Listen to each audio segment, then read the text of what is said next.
Hi everyone, Hannah here from Bearsden Essentials. Today we're going to be talking about gauge. So gauge swatching is not really everyone's favorite thing to do because 9 times out of 10, if you are getting started knitting, you want to just jump right into the garment that you're making, whatever that might be. But gauge is actually something that's really important to check. I alluded to this already in my last video, but gauge is really important, and making a swatch to check your gauge is really important for two big reasons. One, you want to check that your project's finished size is going to be correct, and two, you want to confirm the amount of yarn that you're going to need. It can really make the difference between whether or not your first project or your 101st project is going to be successful or not, because if you ignore the gauge, the size might turn out as described, or it could be 10 sizes too big or 10 sizes too small. Maybe not 10 sizes, but there could be a big enough difference that you'll feel really heartbroken and discouraged after you did all that work. So if you're going to invest all this time and energy into creating this project that you want to wear for years to come or give to somebody that they can wear for years to come, it's really important to check this before you dive in. That begs the question, how do you read the gauge and where do you find that information? So in the pattern, it should be pretty close to the beginning, before all the size information, before the schematic, before any details. You should find the gauge. And in my case, I have two gauges that I provide for folks. One is the gauge of the knit in stocking knit stitch, which here's the example of a swatch right here. And then the other is the gauge in the pattern stitch, which is the little leaf pattern. So here's an early swatch of that leaf pattern if I were to do it as an intarsia. So you shouldn't actually refer to this for what the final gauge is. This was just an early swatch I did when I was figuring out the pattern.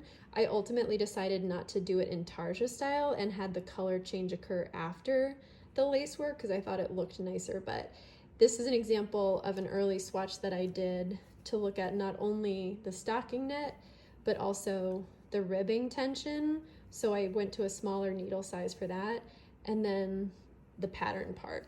I don't think that you have to do all of that, but having a really solid gauge swatch of the stocking knit stitch is going to tell you a lot about whether or not your knitting matches what the gauge is for this pattern and whether or not you need to go up or down a size or up or down a needle size. One way to think of gauge is as that's your end goal, that's your target. So that's how many stitches and rows that you should have in the same measurement. And gauge typically looks something like this. So it's approximately 20 stitches by 30 rows equals 4 inches square in stocking knit stitch. So when you knit flat, that's knit 1 row, purl 1 row. And when you're knitting in the round, that's knitting continuously. Anytime you see STS, that's the abbreviation for the word stitches, which we covered in the last video. And typically 4 inches, if you're not using the metric system, is going to be the standard measurement. If you're using metric system, it's typically 10 centimeters. So if you're reading a pattern from somebody in Europe, for example, that's going to probably be in centimeters, whereas I use inches because I live in Montana. Either way, you want to measure according to what the gauge specifies. If you want to correctly measure the gauge, you have to make sure that you're actually creating a swatch that's going to allow you to get an accurate measurement. You'll see that this isn't like I just cast it on exactly 20 stitches and knit exactly 30 rows. That's because when you knit, especially in stocking knit stitch, you're going to get a little bit of a curl here and you're going to get a curl on the sides. So what I do to create a gauge swatch is actually create enough space around approximately a 4-inch square radius that will allow me to measure the stitches themselves without any sort of curling or scrunching of stitches. As I mentioned, gauge is made up of two measurements. So it's the number of stitches per inch and the number of rows per inch. In terms of tools that you're going to need the US size 6 because this is not, so there's the ribbing needles, which is a 5, but you're going to want to make sure you have your US 6 needles. So I knit this flat using circular needles, and then you're also going to want something rigid to measure the gauge. So if you use something stretchy, like a tape measure, you're going to be more prone to error because this can move around as well. So you want to make sure you have something rigid. There's a lot of different varieties that you can find at your local craft store. I like this one. This actually happens to be in both centimeters and inches, and it's pretty cool because you can just put it and lock it right on the stitches so you have a line that you can follow when it comes to measuring rows and stitches. So I find it really useful. I got it at our local yarn shop, Sticks, in Bozeman. If you're a total beginner, I want to direct you to our videos on how to cast on, as well as how to do knit stitch and purl stitch, because in order to do this swatch, you're going to need to make sure you know how to cast on, do the knit stitch, do the purl stitch, and how to do a basic cast off. I don't think it's necessary to do this specialty cast on and cast off for this particular swatch. So you can find, but if you'd like to, you can. All the videos are available. I'll link to them in the description. So make sure you have that refresher under your belt so that you know how to do the stitching necessary for this swatch. So once you've done that, when it comes to actually doing the swatch itself, I generally recommend casting on about 8 to 10 inches worth of stitches based on what the gauge is saying. That way you have plenty of room on the sides to not have the stitches pulled or warped in one way or the other. The other thing that I make sure I do is I don't jump right into stocking knit stitch. I actually do garter stitch. So just as a quick refresher and a quick reminder, garter stitch, when you're knitting flat, is created by knitting every single row. So that's where you get these bumps. Stocking knit stitch, when you're knitting flat, is created by knitting one row and purling the next. When you're knitting in the round, it's the opposite. So this sweater is going to be knit both flat and in the round, so it's a good reminder that in order to create the garter stitch in the round, it's actually the opposite. So you have to knit one row, purl one row when you're trying to create garter stitch in the round, and when you're creating stocking knit stitch in the round, it's just knitting every row. This is knit flat for simplicity's sake. Knit the first 6 rows. Just every stitch, knit 6 rows in complete garter stitch. Then, once you've knitted 6 rows in garter stitch flat, what you're going to do, so I casted on 40 stitches for this particular swatch because I wanted to double, I wanted to have 8 inches approximately in width. So on either end, I want to actually keep the garter stitch going to prevent that curl that happens on the side when you do stocking knit stitch flat. When I get to row 7, I actually continue to knit the first 4 stitches, and then this is where I start the stocking knit stitch pattern. Then I actually purl 32 stitches across, and then I go back and I knit the last 4 stitches. So I'm knitting every row for the 4 stitches on both ends of the swatch, and I'm doing stocking knit stitch in the center part. So that's how you get this pattern where you have garter stitch up the edges and on the top, and then the center is stocking knit. So just as a reminder, I cast on 40, I knit 6 rows in garter stitch, 7th row, continue to knit 4 stitches, purl across 32, knit another 4 stitches, next row I knit. So I create that pattern by every other row, knit 4, purl 32, knit 4, next row, knit across, next row, knit 4, purl 32, knit 4, knit across. And I do that for approximately, I'm trying to think about how many rows. I do that for approximately 50 rows. So again, according to the gauge, there's 30 rows that are needed to create 4 inches square. So I wanted plenty of space above and below in order to accurately measure 4 inches in the center of this swatch. So when I put my measuring tool in the center, you can see that none of the stitches that I'm trying to measure are warped or pulled in any way, shape, or form, because I gave adequate room on all sides of the swatch to be able to measure dead center what 4 inches in rows is and what 4 inches in stitches is. So when it comes to counting itself, this is where it can get a little tricky. So I'm going to move this a little bit closer so you can see. So this yarn is sort of tricky because it's multicolored, and that means that seeing the stitches themselves requires a little extra maneuvering.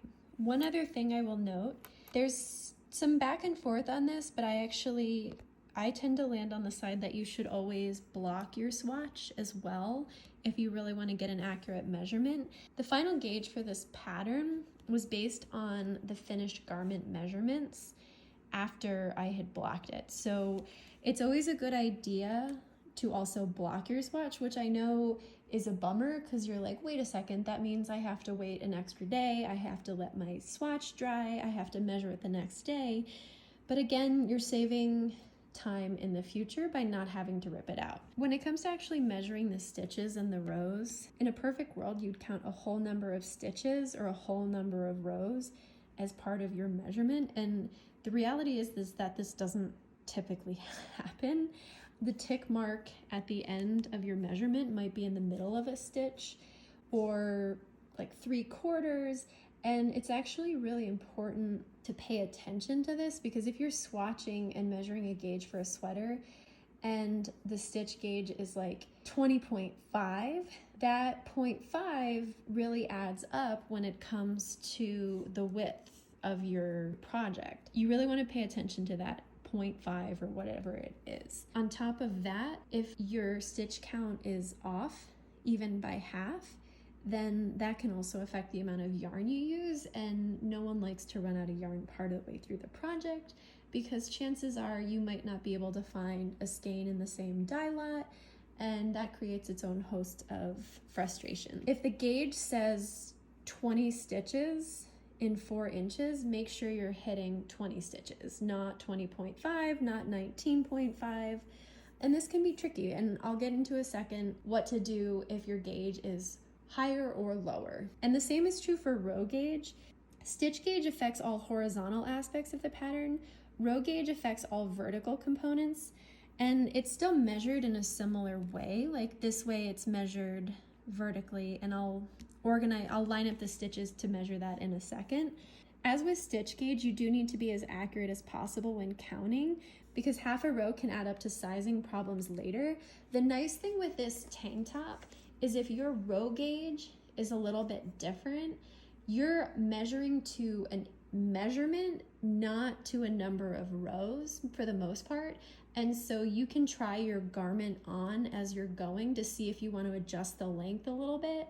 That is the nice part about row gauge. I still think it's important to try to hit it as close to what's listed as possible. The good news is that there's a little bit more wiggle room there, whereas if your stitch gauge is different, then that can really affect whether the garment fits you width-wise. Let's count the stitch gauge. So you do it the way you would normally count. So 1, 2, 3, 4, 5, 6, 7, 8, 9, 10. So I'm about halfway across.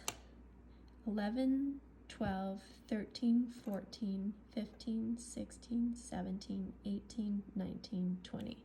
And by some miracle, I managed to actually hit my gauge that I had for my pattern, which thank goodness I did, because that would have been not good if my knitting had randomly changed. But it is important to note that your knitting tension can change on a given day. If I've just had a really long day at work, I'm gonna probably be knitting a little bit tighter than I do on like a Friday afternoon, for example. So it's good to pay attention to that, and that's why you should even check the gauge on your own patterns, as I am now. So now let's check the row gauge. So let me make sure that this is all lined up from the bottom of the first stitch. So now let's count.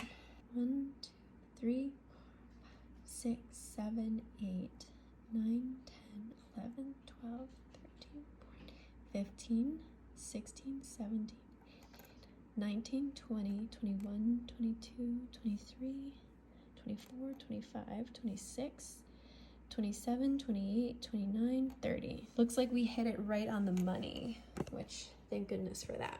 But what do you do if your stitch gauge is off? How do you adjust your gauge to match the pattern?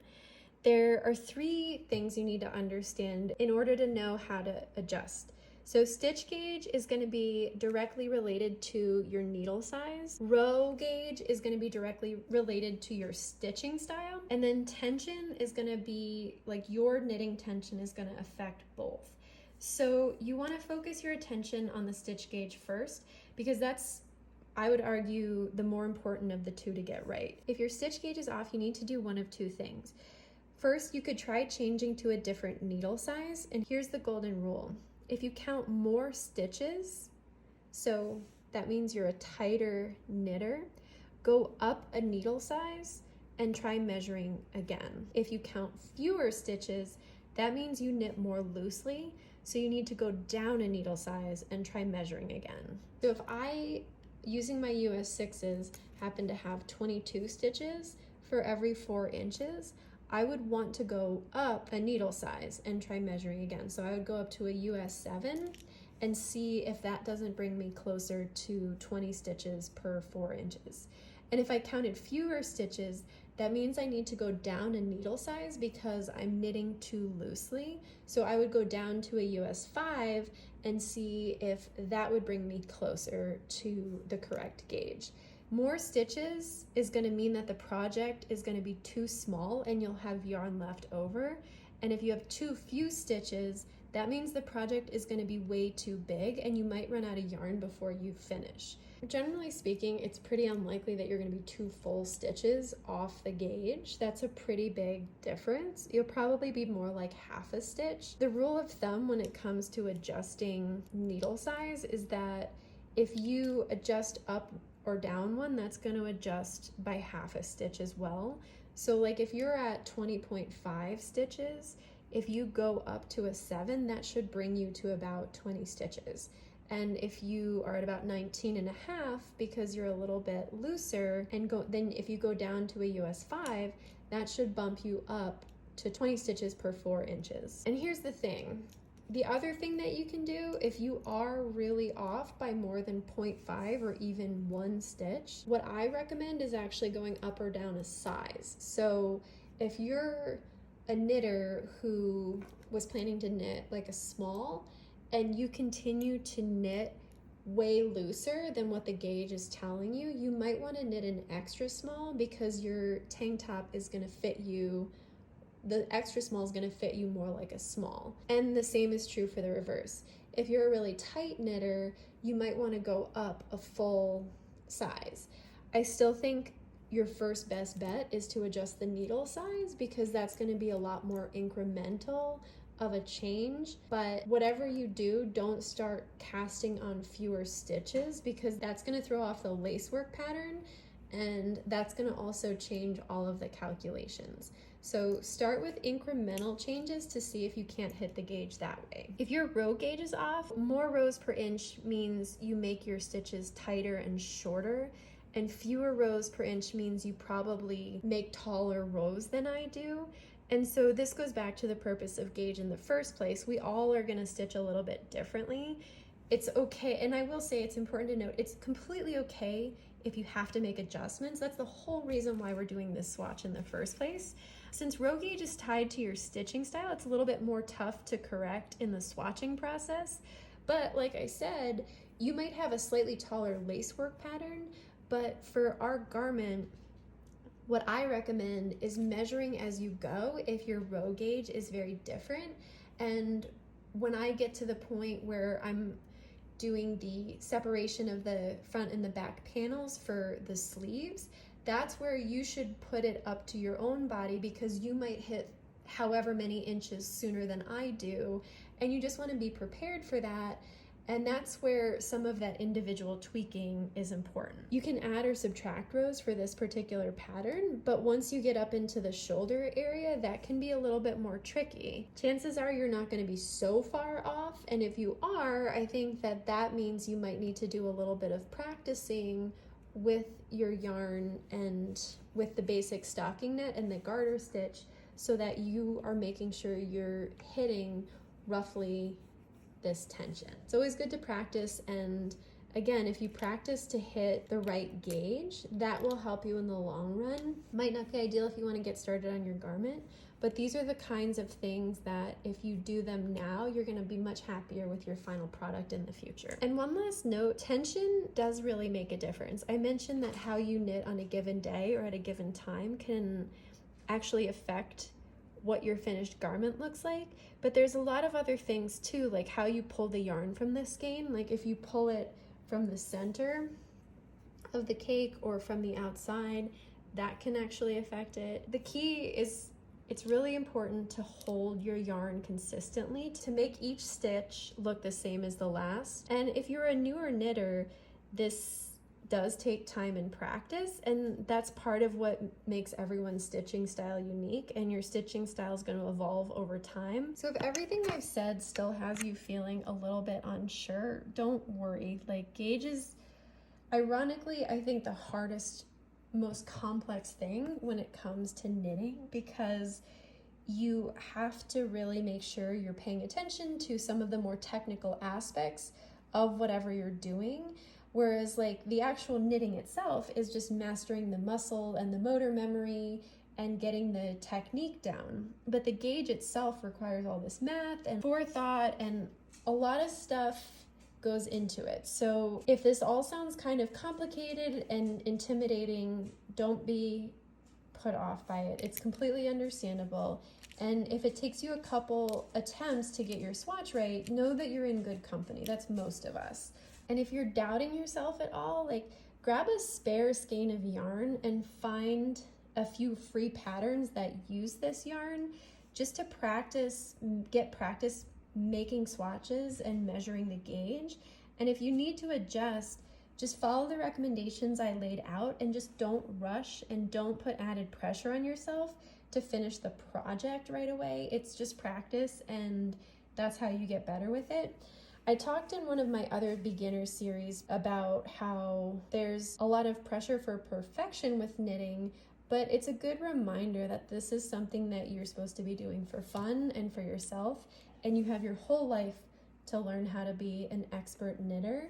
So it's okay if you're not perfect at it to begin with, and I'm still not perfect 30 years later, so I think that's perfectly okay. So if you have any questions about this, just remember, I'm here to answer them. Email us at bearsdenessentials@gmail.com. Happy to talk you through getting this swatch correct. And next week, I will be back with getting started on the ribbing of the tank top. Look forward to seeing you here. Thanks for joining me today, knitters.